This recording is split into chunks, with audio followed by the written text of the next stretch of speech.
Hello जय हिंद दोस्तों, मैं शुभम आप सभी का स्वागत करता हूं आपके अपने इस यूट्यूब चैनल शुभम क्लासेस में। आज का जो आपका सेशन है ना, उसके अंदर हम टॉप 51 जीके के वो प्रश्न डिस्कस करेंगे जो लगातार बार बार आपके आर्मी एग्जाम में पूछे गए हैं। अब आप सभी को पता है आर्मी के फॉर्म भरने शुरू हो चुके हैं, तो क्यों ना एक प्रीवियस ईयर की अच्छे से रिवीजन कर ली जाए, है ना। यहाँ पर हम पूरे 51 प्रश्न डिस्कस करेंगे जो भी आने वाले आर्मी एग्जाम की तैयारी कर रहे हैं, चाहे वो जीडी का है, ट्रेडमैन का है, क्लर्क का है। आप इन 51 प्रश्नों का टेस्ट लगाइएगा और देखिएगा आपका स्कोर कितना है, आप इस क्लास में कितना स्कोर कर पाते हैं। क्लास हमारी सुबह 10 बजे की चलती है। उम्मीद करूंगा सेशन आप सभी को हेल्पफुल लगेगा। चलिए अपनी क्लास को स्टार्ट करते हैं जी। तो देखिएगा प्रश्नों की संख्या आपकी टोटल 51 होने वाली है और कोशिश करिएगा आप सभी कि 50 में से ना कम से कम 35 प्लस प्रश्नों का हम बिल्कुल सही आंसर देने का प्रयास कर पाए, है ना। और आपको पता है भाई कल होली है, तो हमने आपके लिए क्या किया है, वैसे मैंने कल वाली क्लास में ही बताया था। ये जो हमारी पिछले साल के मॉडल पेपर हैं और ये हमारी है ई बुक, ठीक है साहब। ये हमारा एप्लीकेशन है, आपको गूगल प्ले स्टोर से डाउनलोड कर लेना है। शुभम ई क्लासेस एप्लीकेशन का नाम है, इस वीडियो के डिस्क्रिप्शन में भी लिंक मिल जाएगा। होली स्पेशल धमाका है जी, सिर्फ 14 मार्च तक ये वैलिड रहेगा, रात के 12 बजे तक। सिर्फ 79 में आपको हमारे ये मॉडल पेपर मिल जाएंगे। और ये हमारी जो ई बुक है हिंदी लैंग्वेज में वन लाइनर पिछले 5 सालों के पूछे गए प्रश्न, ये भी आपको मात्र 79 रुपीज में ही मिल जाएगी साहब, है ना। आपको क्या करना है, हमारा ऐप डाउनलोड करना है और इनको परचेस कर सकते हैं। कोई भी दिक्कत परेशानी आ रही है 8930141125 आप लोग हमारे इस वाले हेल्पलाइन नंबर पे कांटेक्ट कर लीजिएगा। चलिए जी, अब बढ़ते हैं आज की क्लास में और आज का पहला प्रश्न है आपके सामने। इस प्रश्न का आंसर दे दीजिए। थॉमस कप का संबंध किस खेल से है? इस प्रश्न का जल्दी से आंसर देंगे जी। जितने भी प्रश्न हमारी क्लास में रहेंगे वो आपके किसी ना किसी आर्मी के एग्जाम में पूछे गए हैं और सभी प्रश्न आने वाले एग्जाम के लिए भी मोस्ट इंपॉर्टेंट है। आंसर करेंगे पहले प्रश्न का जी। थॉमस कप का संबंध किस खेल से है, क्या आंसर करेंगे? तो देखिएगा, अगर आपके एग्जाम में आ जाए थॉमस कप, आपके एग्जाम में आ जाए जी सुदीरमन कप, हम बात कर लेंगे सर जी उबेर कप की, है ना। इसके अलावा एक और याद रखिएगा जी नारंग कप, हम बात कर लेंगे साहब चड्डा कप की, रहमतुल्ला कप, अमृत दीवान कप। ठीक है, ये 5-6 कप ऐसे हैं, इनमें से अगर कोई भी आपके एग्जाम में प्रश्न देखने को मिले तो आपको बैडमिंटन आंसर देना है, ऑप्शन ए करेक्ट होगा। मेरे साथ आंसर मैच करते जाइएगा, लास्ट में सभी का स्कोर मुझे कमेंट बॉक्स में चाहिए। नंबर सेकंड आपके सामने है, विश्व का सबसे बड़ा गेहूं उत्पादक देश कौन सा है, इसका आंसर करिएगा। और देखिएगा थोड़ा सा ना लाइव वाले सिस्टम में एरर चल रहा है, तो हमारी 2 या 3 दिन जो क्लास है वो प्रीमियर रहेगी, रिकॉर्डेड प्रीमियर, जैसे ये देख रहे हैं। पर क्लास गैप नहीं करेंगे, वैकेंसी आ गई है तो हम अभी क्लास ऐसी ही करेंगे, पर सभी प्रश्न इंपॉर्टेंट है जी। देखो, विश्व का सबसे बड़ा गेहूं उत्पादक देश, क्या सभी ने यहां पर ऑप्शन बी को आंसर दिया है, चाइना। आपका ऑप्शन बी जो है ये वो बिल्कुल करेक्ट आंसर होगा साहब। आगे बढ़ेंगे। नंबर 3 देखिएगा स्क्रीन पर, भारतीय रिजर्व बैंक का राष्ट्रीयकरण कब हुआ है? लो भाई इसका आंसर दे दो। और अगर मैं आपको बोल दूं कि आरबीआई जो है इसकी स्थापना कब हुई है, आप सभी का आंसर फटाफट से कमेंट बॉक्स में आ जाना चाहिए। आरबीआई का मुख्यालय यानी कि हेडक्वार्टर कहां पर है, यह भी आप सभी को पता होना चाहिए साहब। चलें सॉल्यूशन पर, मैं आपको बहुत ज्यादा समय नहीं दूंगा, 51 प्रश्न है और कोशिश करूंगा कम से कम समय में आपकी 51 प्रश्न कंप्लीट हो जाएं। देखो जी, आरबीआई का जो राष्ट्रीयकरण है, उससे पहले मैं आपको बता दूं कि जो आरबीआई की स्थापना है वो कब हुई थी, वो 1 अप्रैल 1935 को हुई थी, ये आपको पता होना चाहिए जी। दूसरी चीज, इसका जो हेडक्वार्टर है आरबीआई का वो मुंबई में है, ये आपको पता होना चाहिए। और आरबीआई का जो राष्ट्रीयकरण है ना वो 1 जनवरी 1949 में हुआ था। क्या आप सभी ने ऑप्शन डी को आंसर दिया है? आंसर मैच करिएगा। सभी ने ऑप्शन डी को आंसर दिया होगा। आगे बढ़ेंगे नंबर 4 पर, अमार सोनार बांग्ला किस देश का राष्ट्रीय गीत है जी? सभी अभी प्रीवियस ईयर प्रश्न डिस्कस करने वाले हैं, क्योंकि अभी नई भर्ती चालू हुई है, बहुत सारे नए विद्यार्थी हैं जिन्होंने प्रीवियस ईयर कवर नहीं किया है। अगर आपको ये प्रीवियस ईयर आता है तो 51 में से मिनिमम 40 प्लस का टारगेट मैं आपको दे रहा हूं, आंसर दीजिएगा। अमार सोनार बांग्ला की रचना किसने की थी, क्या आप लोग ये बताएंगे? ये और भी सिंपल प्रश्न है जी। देखिए जी, अमार सोनार बांग्ला बांग्लादेश का राष्ट्रीय गीत है, हमारा ऑप्शन डी करेक्ट हो गया है। अमार सोनार बांग्ला की रचना किसने की थी? तो आप कहेंगे विश्व कवि कहे जाने वाले रविंद्रनाथ टैगोर ने। रविंद्रनाथ टैगोर ने भारत के राष्ट्रीय गान जनगण मन की भी रचना की है, यह भी आप लोग याद रखिएगा साहब। नंबर 5, विजय हजारे ट्रॉफी का संबंध किस खेल से है? सभी प्रश्न वेरी वेरी इंपॉर्टेंट है और लाइव वाले सेक्शन में भी थोड़े सी इशू चल रहा है ना। यूट्यूब का इशू नहीं है, ये मेरा पर्सनल जो है मैंने सेटअप लगवा रखा है, उसमें दिक्कत आ रही है। तो हमारी जो क्लास है वो रिकॉर्डेड प्रीमियर है, 1-2 दिन में ये सेटअप हो जाएगा तो हम फिर लाइव स्टार्ट हो जाएंगे, है ना। विजय हजारे ट्रॉफी का संबंध किस खेल से है? क्या सभी ने यहां पर ऑप्शन ए को आंसर दिया है? Cricket. Vijay Hazare trophy, Deodhar trophy, Ranji trophy, चीजें समझ में आ रही हैं? एशेज कप, ये सभी क्रिकेट से ही संबंध रखते हैं जी। आगे बढ़ेंगे नंबर 6 पर। पंचायती राज व्यवस्था कब लागू की गई? एक छोटा सा प्रश्न मैं आपको और दे रहा हूं कमेंट बॉक्स में, ठीक है, आंसर दीजिएगा। अगर आपके एग्जाम में आ जाए कि पंचायती राज दिवस कब मनाया जाता है, तब आप सभी क्या आंसर देंगे जी? फटाफट से इसका आंसर देंगे जी। पंचायती राज व्यवस्था कब लागू हुई, आपसे यह पूछा है ना। जल्दी से आंसर देंगे, क्या आंसर रहेगा इस प्रश्न का साहब? देखो जी, ये जो पंचायती राज व्यवस्था है ना, सबसे पहले एक चीज याद रखिएगा, 73वां संविधान संशोधन अधिनियम, कॉन्स्टिट्यूशनल अमेंडमेंट एक्ट 1992 के तहत 24 अप्रैल 1993 में इसकी स्थापना हुई थी साहब। क्लियर है? इसीलिए 24 अप्रैल को पंचायती राज दिवस मनाया जाता है। पहला प्रश्न तो आप लोग ये याद रख लो जो मैंने आपसे एक्स्ट्रा फैक्ट में पूछा है। अब पंचायती राज व्यवस्था कब लागू हुई, तो एक सिंपल सी चीज याद रखिएगा, 2 अक्टूबर 1959 को। आप कहोगे सर जी कहां से? तो राजस्थान के नागौर जिले से, राजस्थान के नागौर से ये पंचायती राज व्यवस्था लागू हुई थी। क्या सभी ने ऑप्शन ए को आंसर दिया है? मेरे सभी फौजी भाइयों ने जल्दी से देख लीजिएगा जी। चलिए साहब, अगला प्रश्न आपके सामने स्क्रीन पर, किस वायसराय के कार्यकाल में गांधी जी के द्वारा सविनय अवज्ञा आंदोलन प्रारंभ किया गया, ये बताइए। यह सविनय अवज्ञा आंदोलन कब हुआ है? अगर आपको यह पता है तो आप लोग आसानी से बता पा रहे होंगे। देखो लॉर्ड मैकाले ना, बहुत लोगों का आंसर लॉर्ड मैकाले भी जा रहा है, पर मैं कह रहा हूं लॉर्ड मैकाले 1835 में थी मैकाले की शिक्षा पद्धति, ठीक है। ये लॉर्ड लिनलिथगो ये 1942 में थे जब क्रिप्स मिशन भारत आया था, भारत छोड़ो आंदोलन हुआ था तब। आपको ऐसे भी पता है तो भी निकाल पा रहे होंगे, है ना।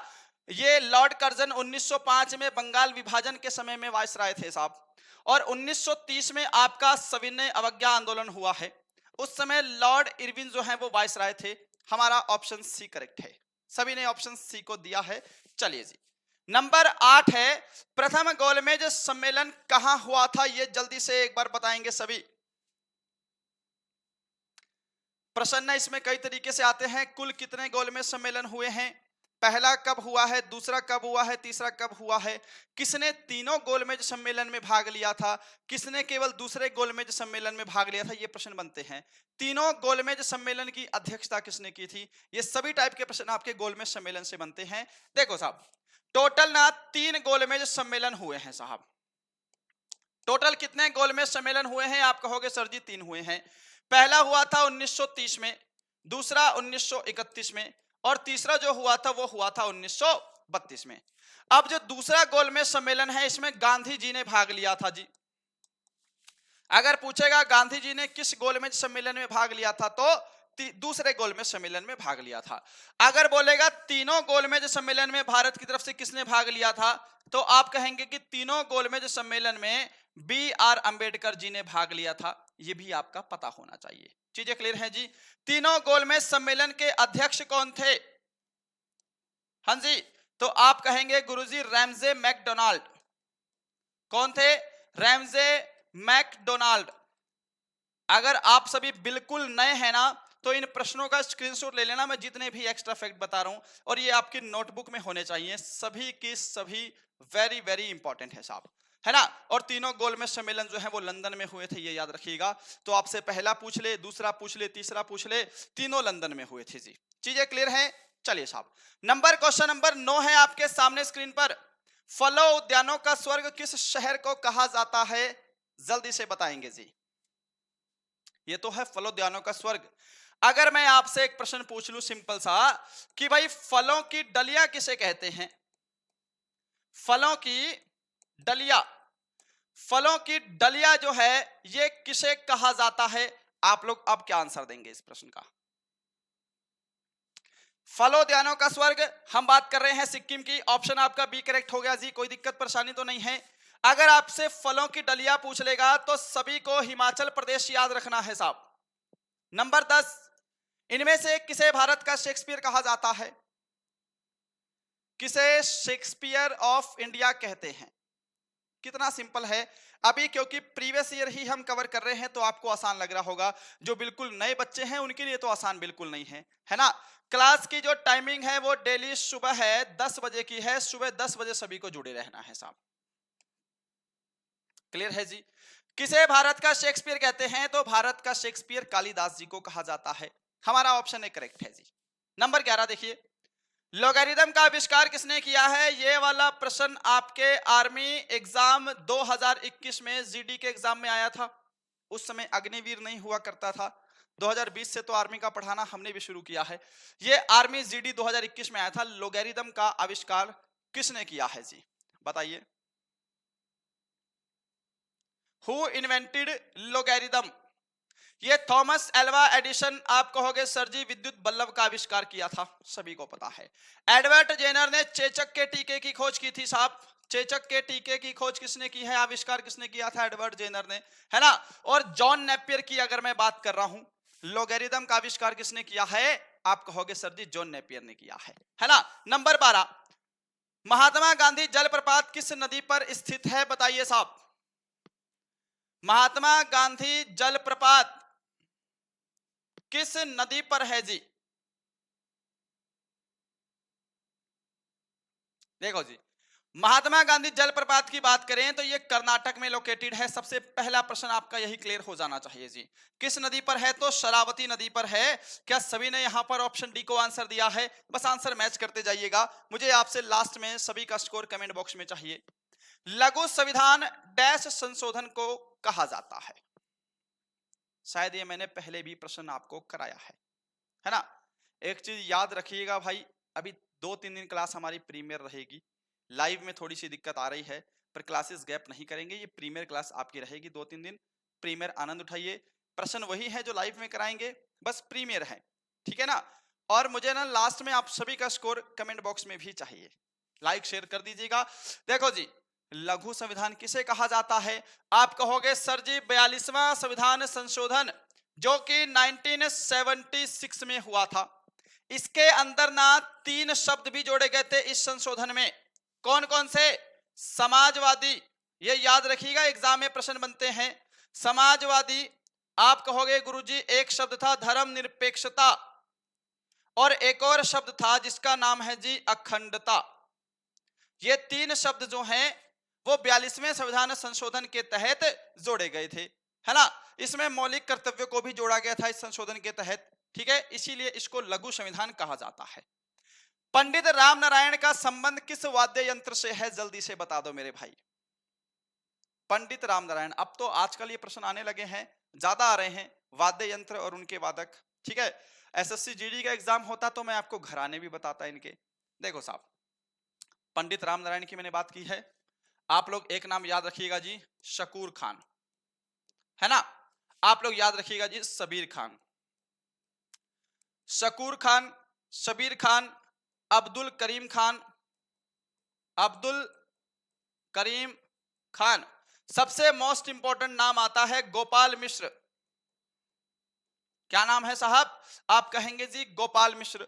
पंडित राम नारायण आपके सामने ऑप्शन में है जी। इसके अलावा आपको याद रखना है जी उस्ताद बिंदा खान। लो जी, स्क्रीनशॉट जरूर लीजिएगा, सभी प्रश्न इंपॉर्टेंट हैं। अगर इनमें से कुछ भी आपको एग्जाम में दिखाई दे, आप सभी को आंसर देना है। इनका संबंध सारंगी वादन से है, ऑप्शन आपका बी करेक्ट हो जाएगा साहब। अगला प्रश्न देखते हैं स्क्रीन पर आपके। ऋग्वेद का कौन सा मंडल पूर्णतः सोम को समर्पित है? इसका आंसर दे दो साहब जल्दी से जी। ऋग्वेद भारत का और पूरे विश्व का सबसे प्राचीन वेद है। वेदों की संख्या 4 है, टोटल 4 वेद हैं, ऋग्वेद, सामवेद, यजुर्वेद और अथर्ववेद, है ना।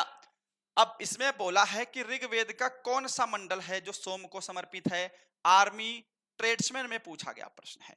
आप कहोगे कि ऋग्वेद का 9वां मंडल जो है वो सोम को समर्पित है जी। 16 नंबर है, सुईसनी निम्नलिखित में से किस राज्य का प्रमुख लोक नृत्य है। मेरे सभी फौजी भाई एक बार में इसका आंसर दे देंगे जी। अगर आपके एग्जाम में आ जाए गैर नृत्य, आपके एग्जाम में आ जाए घूमर नृत्य, हम लोग बात कर लेंगे जी 13 ताली लोक नृत्य की। आप लोग याद रखेंगे जी कालबेलिया नृत्य, है ना। एक और नृत्य आता है जिसका नाम है साहब कठपुतली नृत्य। ये सभी नृत्य की बात कर रहा हूं। इनमें से अगर कुछ भी एग्जाम में आ जाए, सुईसिनी, गैर, घूमर, 13 ताली, कालबेलिया, कठपुतली, आप सभी का आंसर यहां पर हो जाएगा राजस्थान। क्या सभी ने ऑप्शन डी को आंसर दिया है? आंसर मैच कर रहे हैं ना। मेरे से पहले आंसर देने का भी प्रयास कर रहे होंगे। आगे बढ़िएगा। 17 नंबर, फॉरवर्ड ब्लॉक की स्थापना 1939 में किसने की थी? सुभाष चंद्र बोस, महात्मा गांधी, जवाहरलाल नेहरू या लाला हरदयाल? देखो, 2 प्रश्न कवर हुए हैं यहां से। पहला है फॉरवर्ड ब्लॉक की स्थापना कब हुई? 1939 में। किसने की? तो सुभाष चंद्र बोस ने की है। आंसर मैच करते जाइएगा जी। कुमार संभव महाकाव्य किस कवि ने लिखा था साहब? कुमार संभव, मालविकाग्निमित्रम, है ना। बहुत सारे इनके महाकाव्य हैं साहब। हम लोग बात कर रहे हैं कुमार संभव की। मेघदूतम भी आपके एग्जाम में आ सकता है, ऋतु संहार भी आ सकता है। आप लोग बात करेंगे सर जी महाकवि कालिदास ने ये लिखे हैं जी। जैसे तुलसीदास जी हैं, इन्होंने क्या लिखा है? रामचरितमानस। अगर एग्जाम में आ जाए कि रामचरितमानस की रचना किसने की है, आप कहोगे सर जी महाकवि तुलसीदास जी ने की है।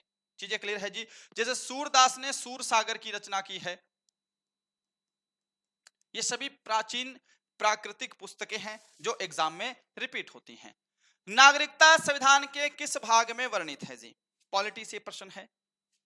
संविधान के किस भाग में नागरिकता का वर्णन किया गया है? अगर मैं आपसे ये पूछ लूं कि ये जो नागरिकता है इसका वर्णन भारतीय संविधान के किन अनुच्छेदों के तहत किया गया है, तब आप लोग क्या आंसर देंगे जी? देखो जी, नागरिकता भारतीय संविधान के भाग 2 के अंदर वर्णित की गई है। और अगर मैं अनुच्छेद की बात करूं तो अनुच्छेद 5 से लेकर के 11 में नागरिकता का वर्णन किया गया है। इतना फैक्ट क्लियर है जी। ऐसे ही भाग 3 की बात करेंगे तो आप कहोगे सर जी भाग 3 के अंतर्गत क्या आते हैं? मौलिक अधिकार आते हैं जी। ये चीजें आपकी क्लियर हो जानी चाहिए। और अनुच्छेद क्या है? अनुच्छेद 12 से लेकर 35 तक है साहब। 12 से लेकर 35 आर्टिकल्स तक हैं। भाग 4 आप कहोगे सर जी नीति निदेशक तत्व। ठीक है साहब। और ये अनुच्छेद क्या है? आप कहोगे गुरुजी अनुच्छेद 36 से लेकर अनुच्छेद 51 तक राज्य के नीति निर्देशक तत्वों का वर्णन किया गया है। क्या सभी ने बिल्कुल सही यहां पर ऑप्शन ए को आंसर दिया है? आंसर मैच करते जाइएगा। लास्ट में सभी का स्कोर कमेंट बॉक्स में चेक करेंगे जी। किस सिख गुरु को मुगल सम्राट जहांगीर ने मृत्यु दंड दिया था? गुरु नानक देव जी, अर्जुन देव जी, गुरु रामदास जी या गुरु गोविंद सिंह जी? देखो जी, ये गुरु नानक देव जी हैं, है ना। सिखों के पहले गुरु थे साहब। ठीक है। गुरु गोविंद सिंह की मैं बात कर लूं तो आप कहोगे सिखों के 10वें गुरु थे और अंतिम गुरु थे, है ना। यानी कि सिख धर्म में कुल 10 गुरु हैं। सिखों के 10वें और अंतिम गुरु कौन थे? गुरु गोविंद सिंह जी थे। ठीक है। इन्होंने ना खालसा पंथ की भी स्थापना की थी। अगर एग्जाम में आ जाए कि किस सिख गुरु ने खालसा पंथ की स्थापना की थी, तो आप कहेंगे गुरुजी गुरु गोविंद सिंह जी ने की थी। इतनी चीजें क्लियर हैं। आप देखो जी, सिख धर्म के 5वें गुरु गुरु अर्जुन देव। सिख धर्म के कौन से गुरु हैं? 5वें गुरु हैं अर्जुन देव, जिनको मुगल सम्राट जहांगीर ने मृत्यु दंड दिया था। हमारा ऑप्शन बी करेक्ट है। क्या सभी ने ऑप्शन बी को आंसर दिया है? फौजी भाइयों 21 नंबर पे देखो, जालियांवाला बाग हत्याकांड के विरोध में किसने केसर ए हिंद की उपाधि लौटा दी थी? एक छोटा सा प्रश्न और ऐड कर लो कि जालियांवाला बाग हत्याकांड के विरोध में किसने नाइट हुड की उपाधि लौटा दी थी साहब? नाइट हुड की उपाधि लौटा दी थी जी। ये दो प्रश्न मैंने आपसे पूछ लिए हैं। जालियांवाला बाग हत्याकांड ये सभी को पता होना चाहिए, 13 अप्रैल 1919 में हुआ था जी। किसके उस समय वायसराय कौन थे साहब? वायसराय बोल दे या गवर्नर जनरल पूछ ले कौन थे, तो आप कहेंगे सर जी उस समय वायसराय जो थे उनका नाम था लॉर्ड चेम्सफोर्ड। ये सभी जो प्रश्न मैं आपको एक्स्ट्रा फैक्ट में बता रहा हूं ये आपके एग्जाम में डायरेक्टली टपकेंगे। फिर मत कहना कि सर हमने एक्स्ट्रा फैक्ट नोटबुक में नोट नहीं किया। ठीक है जी। आप देखो साहब, केसर ए हिंद की उपाधि लौटाई थी महात्मा गांधी जी ने, क्लियर है जी। और नाइटहुड की उपाधि लौटाई थी रविंद्रनाथ टैगोर ने साहब। किसने? रविंद्रनाथ टैगोर ने नाइटहुड की उपाधि लौटाई थी और केसर ए हिंद की उपाधि लौटाई थी महात्मा गांधी जी ने। राष्ट्रपति पर महाभियोग चलाने की लिखित सूचना राष्ट्रपति को कितने दिन पूर्व होनी चाहिए? एक छोटा सा प्रश्न ना और माइंड में आ रहा है, पॉलिटी का ये है। अगर एग्जाम में ऐसा कुछ आ जाए कि राष्ट्रपति पर महाभियोग चलाने की प्रक्रिया किस देश से अपनाई गई है साहब? राष्ट्रपति पर महाभियोग चलाने की प्रक्रिया किस देश से अपनाई गई है? तो आप लोग कहेंगे सर जी संयुक्त राज्य अमेरिका से अपनाई गई है। ये चीजें हमारी क्लियर हो गई हैं। दूसरी चीज, राष्ट्रपति को कम से कम 14 दिन पहले नोटिस देना चाहिए कि भैया आप अपने पद का दुरुपयोग कर रहे हैं, आपके ऊपर महाभियोग चलाया जाएगा और तैयार रहिएगा डॉक्यूमेंट लेकर के। नेक्स्ट 23, मेहरौली लौह स्तंभ कहां स्थित है? देखो एक चीज और बता दूं कि ये जो मेहरौली का लौह स्तंभ है इसका निर्माण किसने करवाया था? अगर कोई भी मेरा फौजी भाई बता दे कि मेहरौली के लौह स्तंभ का निर्माण किसने करवाया है, बहुत ही शानदार और इंपॉर्टेंट। चलें सॉल्यूशन पर। देखो जी, मेहरौली का लौह स्तंभ दिल्ली में है और दिल्ली के कुतुब मीनार के परिसर में है ना। इसका जो निर्माण है वो गुप्त शासक याद रखिएगा, मैं इसलिए पूरा लिख रहा हूं। कभी कभी पूछता है कि किस वंश के शासकों ने निर्माण करवाया था, तो गुप्त वंश के शासकों ने करवाया था। और शासक का नाम क्या है साहब? आप कहेंगे जी चंद्रगुप्त द्वितीय। चंद्रगुप्त द्वितीय ने इसका निर्माण करवाया था जी। आगे बढ़ेंगे। संविधान के किस अनुच्छेद के अनुसार महान्यायवादी की व्यवस्था की गई है? मुझे नहीं लगता कि इसमें किसी को कोई डाउट होगा। ये सिम बंद कर देते हैं, मैसेज आ रहे हैं बार बार। चलो मेरे भाई, एक बार जल्दी से स्पीड में आंसर हो जाए तो मजा ही आ जाए। चलो साहब, ये महान्यायवादी मैंने वैसे भी आपको बहुत पहले करवा ही रखा है। महान्यायवादी क्या होता है जी? भारत का विधि अधिकारी होता है और भारत का सर्वोच्च विधि अधिकारी होता है, ये याद रखिएगा साहब। अगर प्रश्न आता कि महान्यायवादी की नियुक्ति कौन करता है, आप लोग तब क्या आंसर देते? महान्यायवादी की नियुक्ति करते हैं राष्ट्रपति। ये आप सभी को पता हो जाना चाहिए था जी। क्लियर है चीजें। दूसरी चीज, अनुच्छेद 76 के अनुसार महान्यायवादी का वर्णन किया गया है ना। आगे बढ़ेंगे 25, प्राचीन बौद्ध ग्रंथ इनमें से किस भाषा में लिखे गए थे साहब? सीधा पूछ सकता है कि बौद्धों की भाषा क्या थी? जो बौद्ध धर्म के अनुयायी थे वो कौन सी भाषा का प्रयोग करते थे? जो बौद्ध ग्रंथ हैं वो किस भाषा में लिखे गए हैं? हम लोग याद रखेंगे कि वो पाली भाषा में लिखे गए हैं। ऑप्शन आपका डी करेक्ट है जी। 25 प्रश्न हो चुके हैं, 51 प्रश्नों की ये क्लास है। सभी प्रीवियस ईयर का हम यहाँ पे डाटा डिस्कस कर रहे हैं। और आगे बढ़ने से पहले आपको बता दूं कि भाई कल होली है। आज और कल 14 मार्च रात 12 बजे तक, ठीक है, आपके लिए होली स्पेशल धमाका मैं लेकर आया हूं भाई। आपको क्या करना है, हमारा एप्लीकेशन गूगल प्ले स्टोर से डाउनलोड कर लेना है। ये हमारे 2024 के मॉडल पेपर है। एक बार इनका भी प्रैक्टिस लगाकर देखो आपकी तैयारी किस लेवल पर है, क्योंकि सिर्फ 79 रुपीज के दे रहा हूं और इससे कम में तो कहीं मिलेंगे नहीं। प्रैक्टिस करने के लिए बहुत अच्छी चीज है, ठीक है ना। और ये आर्मी स्पेशल ई बुक है, ये सिर्फ हिंदी लैंग्वेज में मिलेगी और आप लोग इसका PDF निकाल करके प्रिंट निकाल करके प्रैक्टिस कर सकते हैं। ये भी 79 रुपीज की दे रहा हूं भाई। एप्लीकेशन डाउनलोड कर लीजिएगा। होली स्पेशल है, सिर्फ 14 मार्च रात 12 बजे तक ये ऑफर है। उसके बाद इसका प्राइस 149 रुपीज ऑटोमेटिक हो जाएगा। कोई भी डाउट है, कोई भी इश्यू है, आप लोग इस नंबर पे मुझे कॉल या मैसेज कर लीजिएगा, है ना। चलिए जी, नंबर 28 पे चलते हैं आपके। नंबर 26, राष्ट्रपति पर महाभियोग चलाने की प्रक्रिया का वर्णन किस अनुच्छेद में किया गया है। अभी मैंने क्या बताया था कि 14 दिन पहले नोटिस देना चाहिए। अभी आज ही डिस्कस किया है, 14 दिन पहले नोटिस देना चाहिए साहब, है ना। ये प्रक्रिया कहां से ली गई है, तो आप कहेंगे जी यूएसए से अपनाई गई है ये प्रक्रिया, राष्ट्रपति महाभियोग चलाने की प्रक्रिया। ये जो मैं फैक्ट बताता हूं वो याद रखा करो, है ना। अब इसमें क्या पूछ लिया है भाई कि किस अनुच्छेद में इसका वर्णन किया गया है साहब। देखो जी, अनुच्छेद 63 भारत का एक उपराष्ट्रपति होगा, इसके बारे में बताता है ना। 63 अनुच्छेद 61 में महाभियोग चलाने की प्रक्रिया का वर्णन है साहब। अनुच्छेद 60 क्या कहता है, जो राष्ट्रपति शपथ ग्रहण करते हैं तो राष्ट्रपति की जो शपथ प्रक्रिया है उसका वर्णन अनुच्छेद 60 में है। अनुच्छेद इतने इंपॉर्टेंट हैं आपके एग्जाम के लिए, हर शिफ्ट में मिलते हैं देखने को। अनुच्छेद 52 कहता है कि भारत का एक राष्ट्रपति होगा, भारत का एक क्या होगा, राष्ट्रपति होगा, ये अनुच्छेद 52 कहता है जी। चलिए साहब, अगला प्रश्न, किसके द्वारा शक संवत चलाया गया। ये क्या प्रश्न लिखा है, किसके द्वारा शक संवत किसने चलाया है। खैर कोई बात नहीं, प्रश्न एक ही है, who started the Shaka era. शक संवत, देखो शक संवत जो है ना, ये 78 ईस्वी में स्टार्ट हुआ था। पहली चीज, किस वंश ने चलाया था, तो कुषाण वंश के शासक का नाम क्या है जी, कनिष्क। कुषाण वंश के शासक कनिष्क ने शक संवत प्रारंभ किया था। दूसरी चीज, कनिष्क ने ना सिल्क मार्ग भी प्रारंभ किए हैं।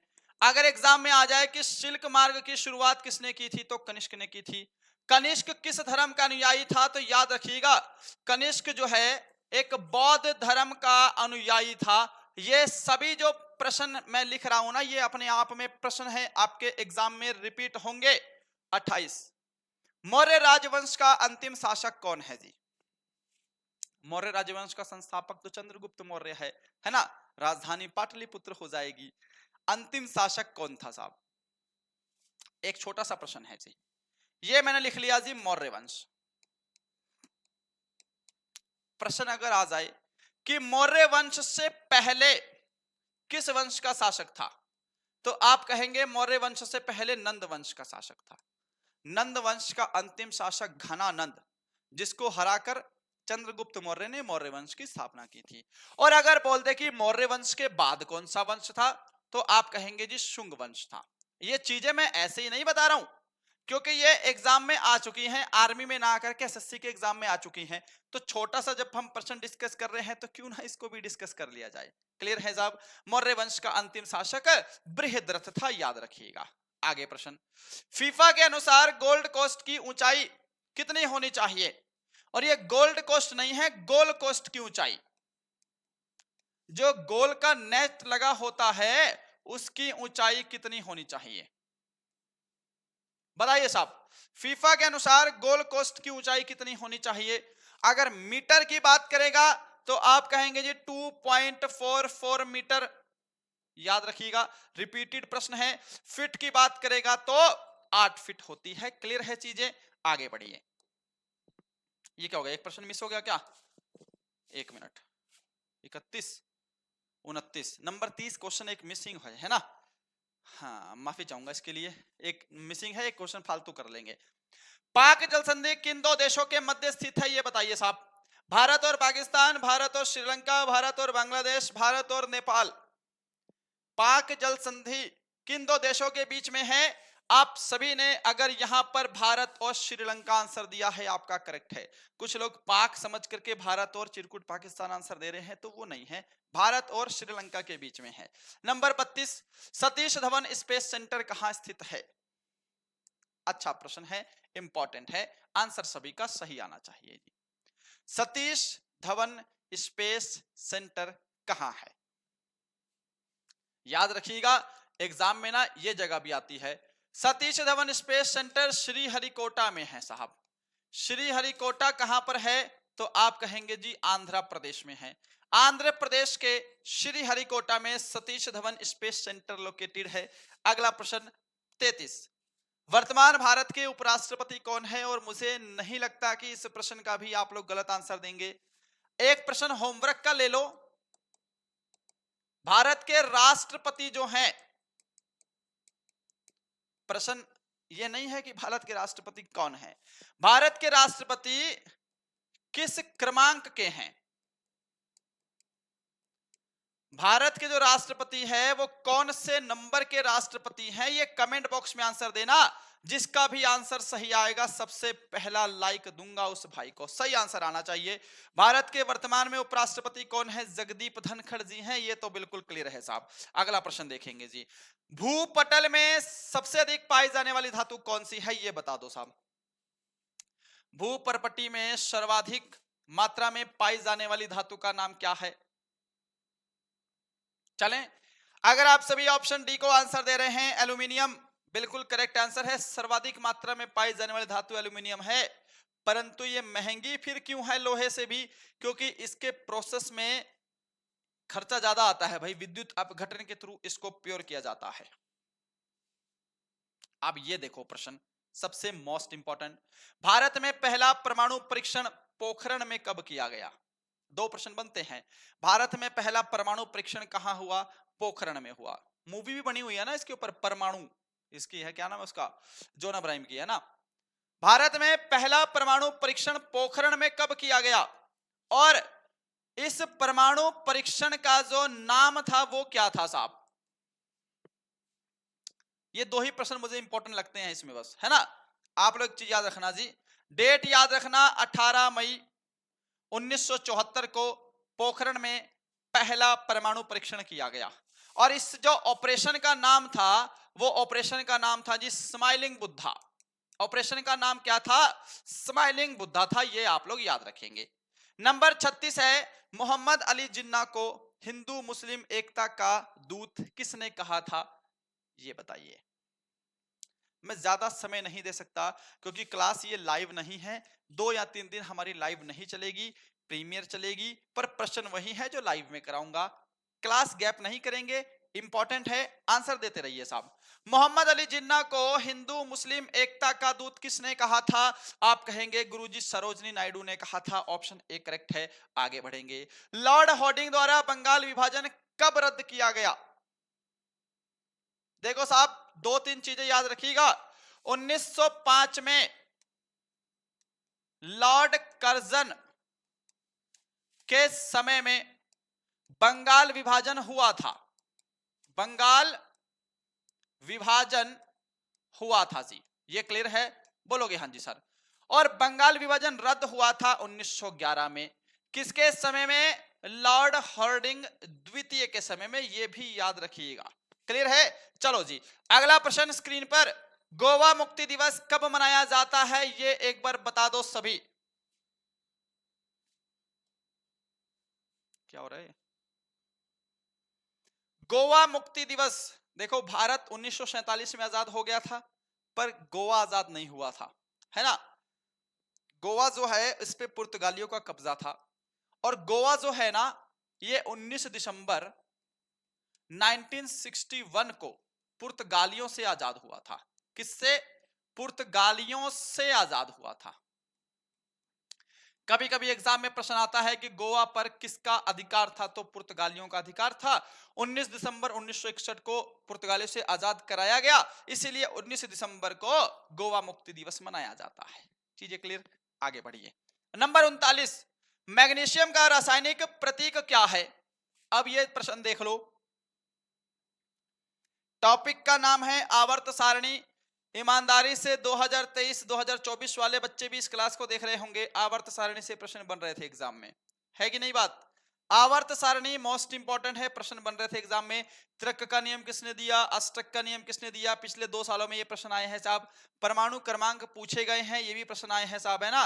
अक्रिय गैसें किस समूह में है? हैलोजन किस समूह में है? ये सभी प्रश्न आवर्त सारणी पीरियोडिक टेबल से बन रहे थे, है ना। इसके अलावा दो प्रश्न मुझे और याद हैं जो 2024 में ही पूछे गए थे कि भाई किसकी आवर्त सारणी परमाणु द्रव्यमान पर आधारित थी, किसकी परमाणु संख्या पर आधारित थी। अभी आने वाले क्लासेस में थोड़ा डीपली से भी चलेंगे, यहां पर ध्यान दो। मैग्नीशियम का रासायनिक प्रतीक क्या है? Mg है। अगर बोलेगा कि मैग्नीशियम का परमाणु क्रमांक कितना है साहब, एटॉमिक नंबर, तो आपको याद रखना है मैग्नीशियम का परमाणु क्रमांक 12 है। ठीक है। नंबर 40 है हमारे सामने, एडिस मच्छर के काटने से कौन सा रोग होता है? जनरल साइंस का प्रश्न है, वेरी इंपॉर्टेंट है और आंसर आप सभी का मुझे चाहिए। एडिस मच्छर के काटने से कौन सा रोग होता है? हाँ जी साहब, देखो जी, डेंगू रोग एडिस मच्छर के काटने से होता है। मलेरिया मादा एनाफ्लीज मच्छर के काटने से होता है साहब, मादा एनाफ्लीज मच्छर के काटने से होता है जी। टाइफाइड तो जीवाणु के द्वारा होने वाला रोग है, साल्मोनेला टाइफी इसके जीवाणु का नाम है। रही बात निद्रा रोग की, तो आपको याद रखना है ये जो रोग है ये सीसी मक्खी के काटने से होता है। ठीक है। एक देखो साहब, एक और आता है जिसको हम लोग बोलते हैं बालू मक्खी। मैं जो एक्स्ट्रा फैक्ट बता रहा हूं ये अपने आप में प्रश्न है साहब, है ना। इंग्लिश में बोलते हैं इसको सैंड फ्लाई। इसके काटने से कौन सा रोग होता है? कोई भी मेरा एक भाई बता दे, है ना। 5 सेकंड दे रहा हूं, जल्दी से बताइएगा। सैंड फ्लाई के काटने से कौन सा रोग होता है? देखो साहब, अगर एग्जाम में आ जाए सैंड फ्लाई के काटने से कौन सा रोग होता है, तो आपको कालाजार याद रखना है। कालाजार रोग जो है वो बालू मक्खी के काटने से होता है। हो सके तो स्क्रीनशॉट ले लीजिएगा। 41 पे चल रहे हैं। पहला आईसीसी क्रिकेट विश्व कप किस वर्ष में खेला गया? वेस्ट इंडीज ने जीता था, ये याद रखिएगा। ठीक है, वेस्ट इंडीज ने जीता था। और इस जो क्रिकेट श्रृंखला है पहला आईसीसी विश्व कप, इसको बोलते थे जी प्रूडेंशियल कप। क्या बोलते थे? इसको बोला जाता है प्रूडेंशियल कप। इतना क्लियर है मेरे भाइयों सभी का? अब देखो साहब, 1975 में पहला आईसीसी क्रिकेट टूर्नामेंट हुआ था, याद रखेंगे। नंबर 42 है, भारत के राष्ट्रपति के विरुद्ध महाभियोग कौन लगा सकता है? आपने क्या एक चीज नोटिस की है मेरे फौजी भाइयों कि महाभियोग से आज तीसरा प्रश्न है। कौन कौन सा? पहला प्रश्न मैंने बोला था कि महाभियोग चलाने से कितने दिन पहले नोटिस देना चाहिए, तो 14 दिन पहले। महाभियोग संयुक्त राज्य अमेरिका के संविधान से अपनाया गया है जी, क्लियर है। महाभियोग अनुच्छेद 61 में वर्णन किया गया है, यह भी क्लियर होगा आपका। दूसरी चीज है कि भारत के राष्ट्रपति के विरुद्ध महाभियोग संसद में लगाया जाता है। ऑप्शन आपका डी करेक्ट है, यह भी याद रख लीजिएगा। आगे बढ़ते हैं। भारत के महान्यायवादी का कार्यकाल कितने वर्ष का होता है? अब मेरे भाई बताओ, भारत का महान्यायवादी भारत का सर्वोच्च विधि अधिकारी होता है, मैंने बता दिया था आपको। भारत का महान्यायवादी अनुच्छेद 76 में इसका वर्णन किया गया है, यह भी बताया है। राष्ट्रपति के द्वारा इसकी नियुक्ति की जाती है। बस एक चीज याद रख लीजिएगा, इसका ना कोई भी समय स्पेसिफिक नहीं है, है ना। कोई भी समय स्पेसिफिक नहीं है, अनिश्चित है। 2 साल, 3 साल, 5 साल, 6 साल, राष्ट्रपति की इच्छा अनुसार ये रह सकते हैं या फिर स्वयं की इच्छा अनुसार ये रह सकते हैं।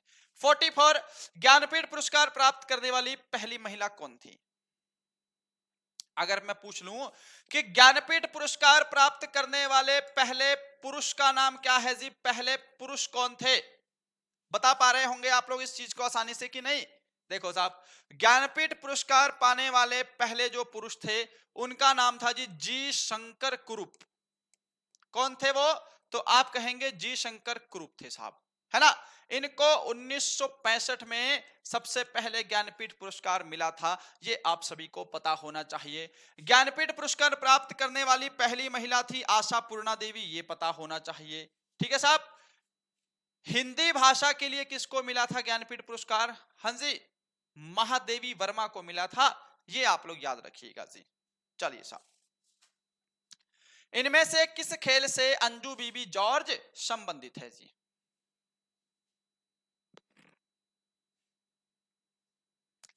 अंजू बीबी जॉर्ज का संबंध किस खेल से है? मेरे सभी फौजी भाई सेशन को लाइक करके जाइएगा। 10 बजे क्लास होती है, यह भी याद रखेंगे जी किस खेल से अंजू बीबी जॉर्ज का संबंध है? क्या आंसर देने वाले हैं? देखो साहब, ये अंजू बीबी जॉर्ज जो है ना, ये लॉन्ग जंप खेल खेलती हैं। कौन सा खेल खेलती हैं? आप कहोगे सर जी लॉन्ग जंप खेलती हैं, है ना। और ये एथलेटिक्स के अंतर्गत आता है। ऑप्शन सी आपका राइट है साहब। 46, विद्युत प्रतिरोध का मात्रक क्या है? विद्युत प्रतिरोध का एसआई मात्रक बताइए। हाँ जी साहब, जूल जो है ये आप कहोगे सर जी कार्य और ऊर्जा का मात्रक है जी। ये चीजें क्लियर हो गई आपकी। केल्विन जो है आप कहेंगे सर जी ये तापमान का मात्रक है। ये भी चीजें चलो हमारी क्लियर हो गई साहब। फेराडे क्या है साहब? विद्युत धारिता का मात्रक है साहब। ये भी क्लियर हो गई। रही बात ओम की, तो ये विद्युत प्रतिरोध का एसआई मात्रक है। जितने भी फैक्ट हैं सभी इंपॉर्टेंट हैं, प्रीवियस ईयर कर रहे हैं तो इंपॉर्टेंट हो जाते हैं।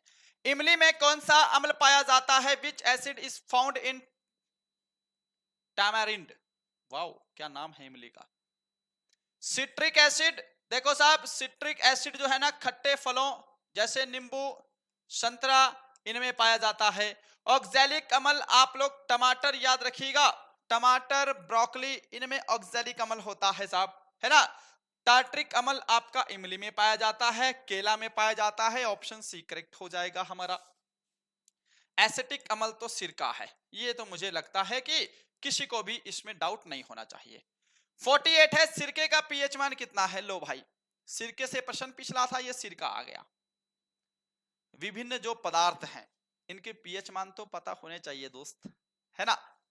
चलिए साहब, सिरके का पीएच मान कितना होता है? जल्दी से बताइए। What is the pH value of vinegar? भैया 2.2 याद रखना नींबू का पीएच मान, ठीक है। सिरके का पीएच मान 2.4 से लेकर के 3 तक हो सकता है ना। पर 2.4 लगभग एग्जाम में यही आता है। अगला प्रश्न देख लो, जैसे स्क्रीन पर है। पृथ्वी की घूर्णन गति बढ़ने पर जो जी है, ग्रेविटी का मान क्या होगा? पृथ्वी अपनी धुरी पर घूमती है, ठीक है साहब। अगर वो स्पीड में घूमने लगे तो जो जी का मान है वो घट जाएगा। ऑप्शन ए करेक्ट आंसर है साहब। देखो आगे, आज का सेकंड लास्ट है। किस कांच का उपयोग प्रयोगशाला के उपकरण बनाने में किया जाता है? प्रयोगशाला के उपकरण बनाने में किस कांच का प्रयोग करते हैं जी? सोडा कांच, क्रुक्स कांच, पोटाश कांच, पाइरेक्स कांच। ये क्रुक्स कांच अलग से याद रख लो। क्रुक्स कांच का प्रयोग धूप के चश्मे बनाने में किया जाता है साहब। धूप के चश्मे बनाने के लिए क्रुक्स कांच का प्रयोग करते हैं। देखो, मैं आपको चीज, जो प्रयोगशाला के बीकर वगैरह होते हैं ना, प्रयोगशाला और ये पायरेक्स कांच, ठीक है। ऑप्शन आपको डी याद रख लेना है, बात खत्म। चलिए साहब, आज के लास्ट प्रश्न की तरफ बढ़ते हैं। 51 नहीं है, आज हमने 50 प्रश्न ही डिस्कस किए हैं। मेरे ख्याल से शायद 40 या 41वां एक प्रश्न आपका मिस हो गया था ना, 30वां प्रश्न मिस था आपका, है ना। 50% डिस्कस हुए हैं। बताइएगा जरूर 50 में से कितने राइट किए हैं। आपको हमारा पढ़ाया हुआ कैसा लगता है? पूरी तैयारी आपको इसी YouTube चैनल पे कराई जाएगी। जीके भी, साइंस भी, मैथ भी, रीजनिंग भी, चारों सब्जेक्ट बिल्कुल फ्री ऑफ कॉस्ट। सुबह 10 बजे क्लास लगती है, सभी को क्लास अटेंड करनी है साहब। भारत की प्रथम महिला राज्यपाल कौन थी? सबसे सिंपल, देखो जी, सुचेता कृपलानी भारत की पहली महिला सीएम यानी कि मुख्यमंत्री। भारत की पहली महिला राज्यपाल सरोजिनी नायडू थी। ऑप्शन आपका सी करेक्ट हो जाएगा। क्लियर है। एक होमवर्क का प्रश्न मैंने इसमें तो नहीं डाला, है ना। अगर मैं आपसे पूछ लूं कि सरोजिनी नायडू ने कांग्रेस की अध्यक्षता कब की, ये होमवर्क है जी। कांग्रेस की अध्यक्षता कब की, ये प्रश्न मैं आपको होमवर्क के लिए दे रहा हूं। इसका आंसर आप सभी को कमेंट बॉक्स में कमेंट करना है साहब। तो यही थी आपकी आज की क्लास। जरूर बताइएगा इन प्रीवियस ईयर के 50 प्रश्नों में आपने कितना स्कोर किया है, आपको हमारा पढ़ाया हुआ कैसा लगता है, और आपको ये क्लास कैसी लगी है। लाइक, शेयर, सब्सक्राइब नहीं किया है तो भैया बिना बोले कर दीजिएगा। फिर से बता दूं कि 14 मार्च यानी कि होली वाले दिन कल तक के लिए हमारा ये टेस्ट सीरीज और ई बुक का ऑफर है। शुभम ई क्लासेस एप्लीकेशन डाउनलोड कर लीजिएगा। आर्मी स्पेशल जो मॉडल पेपर है 2024 के, ये मैं आपको सिर्फ 79 में दे रहा हूं ताकि आपकी प्रैक्टिस और बेटर हो सके, नेगेटिव मार्किंग के साथ है, ठीक है ना। ये ई बुक जो है पीडीएफ जो आपको मिलेगी, ये भी आपको 79 रुपीज की दे रहा हूं। हमारा ऐप डाउनलोड करके आईडी वगैरह बना करके परचेस कर सकते हैं। कोई भी दिक्कत परेशानी आ रही है, ये आपको हेल्पलाइन नंबर भी मैंने दे दिया है ना साहब। तो मिलते हैं कल किसी और अच्छे सेशन के साथ, और कल होली है, कल हमारी क्लास ऑफ रहेगी, है ना। परसों हम अपनी क्लास लेंगे। अपना ख्याल रखिएगा सभी। आप सभी को जय हिंद, जय Bharat. Thank you so much.